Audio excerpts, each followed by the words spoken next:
Hello বন্ধুরা, good morning. আজকের ভিডিওতে আমি তোমাদের দেখাবো কিভাবে আমি এই লাল পয়েনসেটিয়া গাছের ডাল থেকে নতুন চারা গাছ তৈরি করেছি।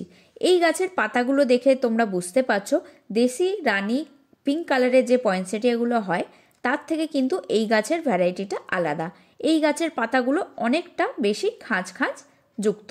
এবার আমি এই গাছের ডাল থেকে অনেকবার ট্রাই করেছি, খুব একটা ভালো সাকসেস রেট নয়। এমনি মাটিতে ট্রাই করে সফল হয়নি, তাই জন্য আজকে বালিতে বসে ট্রাই করছি। এখন অগাস্ট মাস চলছে, 5টা ডাল নিয়ে নিয়েছি, কারণ এর মধ্যে থেকে হয়তো একটা কি দুটো সারভাইভ করবে, তাই জন্য একটু বেশি পরিমাণেই ডাল নিয়েছি। আর যেহেতু আমি মাটিতে সাকসেস পাইনি, তাই জন্য সবকটাই বালিতে বসাবো। এবার কাটিং এড পাউডার নিয়ে নিয়েছি। এটার খুব একটা বেশি দাম হয় না, 37 টাকা লেখা আছে, কিন্তু 32 বা 35 এরকম দাম নিয়েছে। এবার প্রত্যেকটা ডালের নিচের দিকের কিছু পাতাগুলো আমি ছিঁড়ে দিয়েছি। এবার একটা টবে আমি বালি ভর্তি করে নিয়েছি। এটা লাল বালি, একটু মোটা দানার যে বালিটা হয় সেটাই নিয়েছি, ভালো করে ধুয়ে এই টবে ভরা আছে। এবার প্রত্যেকটা ডাল আমি খুব ভালো করে কাটিং পাউডারে ডুবিয়ে নিচ্ছি, তারপর একটু ঝেড়ে নেব। খুব বেশি পরিমাণে এই পাউডারগুলো যেন ডালগুলো লেগে না থাকে, তাহলে ডালগুলো পচে যেতে পারে। তাই জন্য অল্প জাস্ট একটা লেয়ার থাকবে, সেভাবে আমি কাটিং পাউডারগুলো লাগিয়ে বালির মধ্যে ভালো করে বসিয়ে দিচ্ছি। মোটামুটি 2 থেকে 3টে মতো নোটস বালির মধ্যে গেলেই হবে। দিনে দিনে এত বাজে ওয়েদার হচ্ছে, এত গরম পড়ছে যে সব গাছকেই ভালোভাবে সারা বছর বাঁচিয়ে রাখা একটু কষ্টকরই হয়ে উঠছে। আমি এখন ডাল থেকে চারা করতে দিচ্ছি, কারণ মোটামুটি 2 থেকে 3 দিন পরপরই বৃষ্টি হচ্ছে। ওয়েদারটা তুলনামূলকভাবে একটু ঠান্ডা হয়েছে, ময়েশ্চার বেশি আছে, তাই জন্য আমি এখনই বসালাম। ডালগুলোকে বসিয়ে দিয়ে গোড়ার কাছটা একটু চেপে দিচ্ছি, কারণ না হলে হাওয়াতে ডালগুলো বেঁকে যেতে পারে, তাই জন্য খুব ভালো করে সেটেল করে দিচ্ছি। আমি প্রথমবার জল দিইনি, কারণ তখন বৃষ্টি পড়ছিল, তাই বৃষ্টিতে বার করে দিয়েছি। ওপরটা সেটেল হয়ে যাবে, শক্ত হয়ে ডালগুলো দাঁড়িয়ে যাবে। এটা কিছুদিন পরের আপডেট। দেখতেই পাচ্ছ অলরেডি 2টো ডাল নষ্ট হয়ে গেছে। সেমভাবেই আমি প্রত্যেকটা ডাল বসিয়েছি, কিন্তু 2টো ডাল সারভাইভ করেনি। ওই জন্যই বলছিলাম এই গাছের ডাল থেকে খুব সহজে চারা কিন্তু হয় না। আমি অনেকবার চেষ্টা করে খুব কমবারই সাকসেসফুল হয়েছি। যে ডালগুলো পচে গেছে আমি সেগুলো ফেলে দিচ্ছি, কারণ সেগুলো থেকে টবে ফাঙ্গাস লাগতে পারে। আরও একটা ডাল নষ্ট হয়ে গেছে, বাকি ডালগুলো নষ্ট হয়ে গেছে, আমি ফেলে দিয়েছিলাম। ফাইনালি 2টো ডাল খুব ভালোভাবে আছে।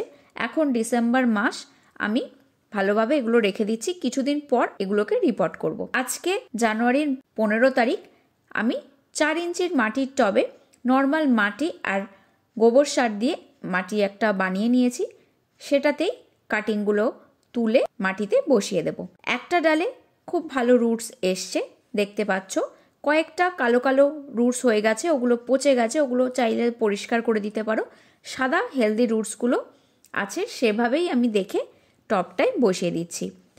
এবার বসানোর পর খুব ভালো করে জল দিয়ে দেবো, টব ভর্তি করে জল দিয়ে দেবো, যেন 2-3 দিন আর জল দিতে না হয়। আর এইটা বসানোর পর মোটামুটি 7 থেকে 10 দিন মতো একটু ছাওয়া জায়গায় রাখবো।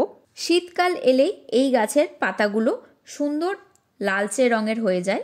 পয়েনসেটিয়া গাছ বিভিন্ন কালারের পাওয়া যায়, হলুদ, হালকা গোলাপি, কমলা, লাল, সাদা, আরও অনেক এখন হাইব্রিড ভ্যারাইটি বেরিয়েছে, কিন্তু সেগুলো সারা বছর বাঁচানো যায় না।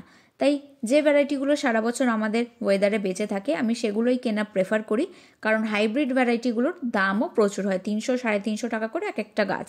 আর এই গাছটা আমি মাত্র 70 টাকা দিয়ে কিনেছিলাম। আর দেশি রানী পিঙ্ক যে পয়েনসেটিয়া, সেটা তো আরও সহজে চারা করা যায়, প্রত্যেকটা ডাল থেকেই চারা হয়, ওটা সাকসেস রেট খুবই ভালো। আর এই ডালটা যে দেখছো খুবই ছোট হয়ে আছে, গ্রোথও ভালো হয়নি। আমি বুঝেছিলাম যে এটা রুটস ভালো আসেনি। দেখতেই পাচ্ছ যে রুটস এসেছিল বেশিরভাগই পচে গেছে, অল্প কিছুটা রুটস সাদা হয়ে ভালো হয়ে আছে। আমি পচা রুটসগুলোকে সরিয়ে পরিষ্কার করে দেব, শুধু হেলদি যে সাদা ছোট্ট 2টো রুটস আছে ওইটাকে রেখেই টবে বসিয়ে দিচ্ছি। আমার এত তাড়াতাড়ি তোলা উচিত হয়নি, আর একটু বড় ভালো রুটস এলে তারপর গাছটাকে তোলা উচিত ছিল, কিন্তু যেহেতু আমি পাশেরটাকে তুলে দেখেছি ভালো রুটস এসছে, আমি ভেবেছিলাম এটাতেও এসে গেছে, তো কোনো অসুবিধা নেই, সাবধানেই তুলে আমি বসালাম। দেখি এটা সারভাইভ করে কিনা। দুটোই পাশাপাশি বড় বড় গাছ আছে তার নিচে রেখে দিলাম, যাতে একটু ছাওয়া ঠান্ডা জায়গায় থাকে। কিছুদিন পর যদি নতুন গ্রোথ আসে তোমাদের সঙ্গে শেয়ার করব, তাহলেই বুঝতে পারবো গাছগুলো একদম ভালোভাবে সেট হয়ে গেছে। অগাস্ট মাসের একদম শেষের দিকে ডালগুলো আমি বসিয়েছিলাম। আজকে জানুয়ারি 15 তারিখ। আজকে ডালগুলো তুলে নর্মাল মাটিতে প্রতিস্থাপন করলাম। মোটামুটি 4.5 মাস লেগে গেল এই ডাল থেকে চারা তৈরি করতে। তো আজকের ভিডিওটা আমি এখানেই শেষ করছি। পরের ভিডিওতে খুব তাড়াতাড়ি দেখা হবে।